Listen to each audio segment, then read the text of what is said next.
Hospital. To ka wang'iyo counties magwa makaluo, mano obed Homa Bay, obed Kisumu, obed Siaya, obed Migori.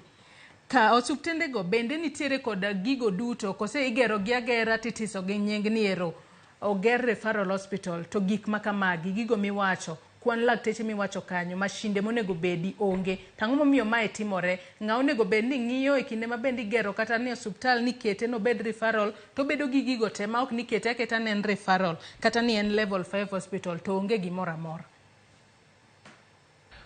So in all counties manie the former Nyanza province, Manos, Kisumu County, Migori, Siaya, Homa Bay, Kisii, Nyamira, gionge gigi.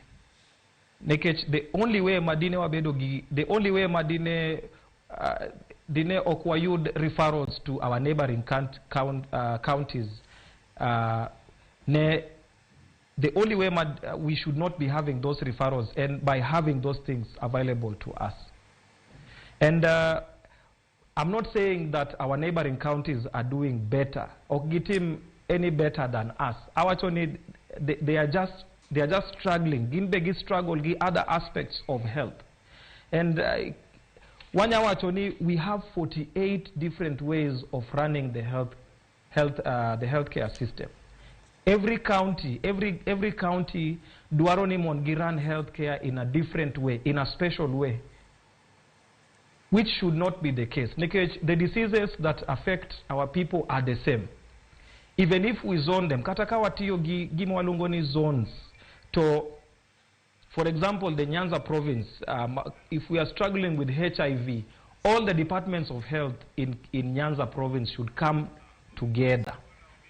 You know, the afisa maduong mar health, mar Kisumu, for Kisii, wabiro wabet pin, to awachoni ere strategy madhimiyo ni wa control our disease. Diseases cross border. Nowadays, one gigimo waluongo ni a global village. If I have HIV in Kisumu and I can move from Kisumu to Mombasa, mano ngiso ni also HIV can move from Kisumu to Mombasa. That means the way Kisumu and Mombasa approach the control and prevention of HIV spread should be similar. To give some collaboration. Now, infrastructure. This is what I think.